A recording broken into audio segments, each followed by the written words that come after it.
സർക്കാർ സ്കൂളിൽ ഉടൻ ഇംഗ്ലീഷ് അധ്യാപകനെ നിയമിച്ചില്ലെങ്കിൽ കുത്തിയിരിപ്പ് സമരം നടത്തുമെന്ന് CPM ലോക്കൽ സെക്രട്ടറി. സമരത്തിന് പരസ്യ പിന്തുണയുമായി ABVPയും രംഗത്ത്. പത്തനംതിട്ട കുന്നന്താനം പാലക്കൽ തകിടിയിലാണ് രാഷ്ട്രീയ സൗഹൃദം പോക്കുന്ന ഈ സമരത്തിന് വേദിയൊരുങ്ങുന്നത്. 8, 9, 10 ക്ലാസ്സുകളിലായി 3 ഡിവിഷനുകളാണ് പാലക്കൽ തകടി സെന്റ് മേരീസ് ഗവൺമെന്റ് ഹൈസ്കൂളിൽ ഉള്ളത്. അധ്യയന വർഷം ആരംഭിച്ച് 1.5 മാസം പിന്നിട്ടിട്ടും ഇംഗ്ലീഷ് ഭാഷ പഠിപ്പിക്കാനായി അധ്യാപകനില്ല. അതേസമയം തന്നെ സാമൂഹ്യ പാഠം പഠിപ്പിക്കുന്ന അധ്യാപികയ്ക്കാണ് പകരം ചുമതല. ഇത് അധ്യയനത്തെ ബാധിക്കുമെന്നുള്ള വിഷയം മുൻനിർത്തിക്കൊണ്ടാണ് CPM ലോക്കൽ സെക്രട്ടറി കൂടിയായ രക്ഷിതാവ് SV സുബിൻ കുത്തിയിരിക്കൽ സമരം പ്രഖ്യാപിച്ചിട്ടുള്ളത്. ഗവൺമെൻറ്റിൻ്റെ കാഴ്ചപ്പാടിന് വിരുദ്ധമായി പ്രവർത്തിക്കുന്ന ചില ഉദ്യോഗസ്ഥരുടെ അധ്യാപകരുടെ സമീപനം കൊണ്ടാണ് സ്കൂളുകളിൽ അധ്യാപകരില്ലാത്തത്. 5 ഡിവിഷൻ ഉണ്ടെങ്കിൽ മാത്രമേ ഇംഗ്ലീഷിന് അധ്യാപകനെ നിയമിക്കാവൂ എന്നുള്ളതൊരു നിയമം ഉണ്ടായിരുന്നു, ചട്ടം ഉണ്ടായിരുന്നു. പക്ഷേ കല്ലൂപ്പാറ ഗവൺമെൻറ് സ്കൂളിലെ PTA പ്രസിഡൻ്റായിരുന്ന പ്രിയപ്പെട്ട റെജി വർഗീസ് എന്ന് പറഞ്ഞ ചേട്ടനാണ് 4 വർഷം മുമ്പ് ഹൈക്കോടതി പോയിട്ട് ഡിവിഷൻ കുറയുന്നത് ആ സ്കൂളിൽ ചേരുന്ന കുട്ടിയുടെയോ പേരൻറ്റിൻ്റെയോ കുഴപ്പമല്ല.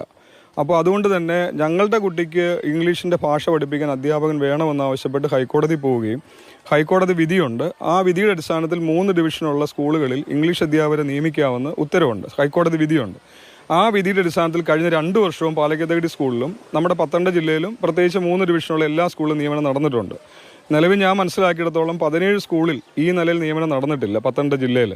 എന്നാൽ ഇടുക്കി ജില്ലയിൽ ഈ നിയമനം നടന്നിട്ടുമുണ്ട്. അപ്പോൾ ഇടുക്കി ജില്ലയിൽ ഫിക്സേഷൻ, ഇവർ പറഞ്ഞ ന്യായം ഇന്നലെ 15-ാം തീയതി കൊണ്ട് ഫിക്സേഷൻ പൂർത്തിയായിട്ട് ആലോചിക്കാമെന്നാണ് പറയുന്നത്. എന്നാൽ ഫിക്സേഷൻ പൂർത്തിയാകുന്നതിന് മുമ്പ് തന്നെ ഇടുക്കി ജില്ലയിൽ ഈ നിയമനം നടന്നിട്ടുണ്ട്. പക്ഷേ സാമൂഹികമായിട്ട് സാമ്പത്തികമായിട്ട് പിന്നോക്കം നിൽക്കുന്ന സാധാരണ ജനവിഭാഗങ്ങളുടെ മക്കൾ സർക്കാർ സ്കൂളിൽ വിശ്വസിച്ച് വരുമ്പോൾ കേരളത്തിലെ ഇടതുപക്ഷ മുന്നണി ഗവൺമെൻറ്റിൻ്റെ കാഴ്ചപ്പാടിനെ തകർക്കുന്ന രീതിയിലാണ് ഇവിടുത്തെ HMൻ്റെ സമീപനം. അപ്പോൾ ബാലാവകാശ നിയമം അനുസരിച്ചും വിദ്യാഭ്യാസ അവകാശ നിയമം അനുസരിച്ചിട്ടും ഞങ്ങളുടെ മക്കളെ പഠിപ്പിക്കാനുള്ള നിലവിലുള്ള നിയമം നടപ്പാക്കണമെന്ന് ഞങ്ങൾ ആവശ്യപ്പെടുന്നുള്ളൂ. ഇല്ലാത്ത നിയമം നടപ്പാക്കണമെന്ന് ആവശ്യപ്പെടുന്നില്ല. അതാണ് എൻ്റെ ആവശ്യം. അത് രാഷ്ട്രീയമല്ല, ഒരു രക്ഷിതാവ് നിലയ്ക്കുള്ള എൻ്റെ അവസാനത്തെ ഒരു പ്രതികരണം നിലയ്ക്കാണ് ഞാൻ കുത്തിയിരിപ്പ് സമരം പ്രഖ്യാപിച്ചിട്ടുള്ളത്. 18-ാം തീയതി വരെ നിയമനം നടന്നില്ലെങ്കിൽ 21-ാം തീയതി സൂചനാ സമരം നിലയ്ക്കാണ് കുത്തിയിരിപ്പ് സമരം. ആ സൂചനാ സമരം അംഗീകരിക്കാൻ ഉത്തരവാദപ്പെട്ട അധികാരികൾ തയ്യാറാവുന്നില്ലെങ്കിൽ മറ്റ് നിരാഹാര സമരവും രക്ഷിതാക്കളെ എല്ലാം കൂടി ചേർത്ത് പിടിച്ചുകൊണ്ട് വലിയ പ്രക്ഷോഭത്തിലേക്ക് പോകേണ്ടി വരും. ABVP പോലൊരു സംഘടനയ്ക്ക് ഇതിന് രാഷ്ട്രീയമൊന്നുമില്ല. ന്യായമായ ആവശ്യം, വിദ്യാഭ്യാസ രംഗത്തെ പരാജയം തുറന്ന് പറഞ്ഞുകൊണ്ട് പ്രതികരിക്കാൻ ഇറങ്ങുന്ന ആളുകൾക്കൊപ്പം നിൽക്കുക എന്നുള്ളതാണ് നിലപാട്. അദ്ദേഹത്തിൻ്റെ നിലപാട് നമുക്ക് വിഷയമല്ല. കാര്യം പാർട്ടി പല സമയത്തും പല രീതിയിലുള്ള നിലപാടുകൾ സ്വീകരിക്കുമ്പോൾ അദ്ദേഹത്തിന് ചിലപ്പോൾ ഒരുപക്ഷെ ഭയം ഉണ്ടായിരിക്കും. എന്താണെങ്കിലും ഇപ്പോഴും അദ്ദേഹം ഇട്ട പോസ്റ്റ് അവിടെ തന്നെയുണ്ട്. അത് ഡിലീറ്റ് ചെയ്യാൻ അദ്ദേഹം തയ്യാറായില്ല എന്ന് പറയുന്നത് സംസ്ഥാന സർക്കാരിൻ്റെ പരാജയത്തെ ചൂണ്ടിക്കാണിക്കാൻ അദ്ദേഹം സധൈര്യം മുമ്പോട്ട് വന്നു എന്നുള്ളതാണ്. അതുകൊണ്ടാണ് ഈ കാര്യത്തിൽ ABVP അദ്ദേഹത്തിന് പിന്തുണ.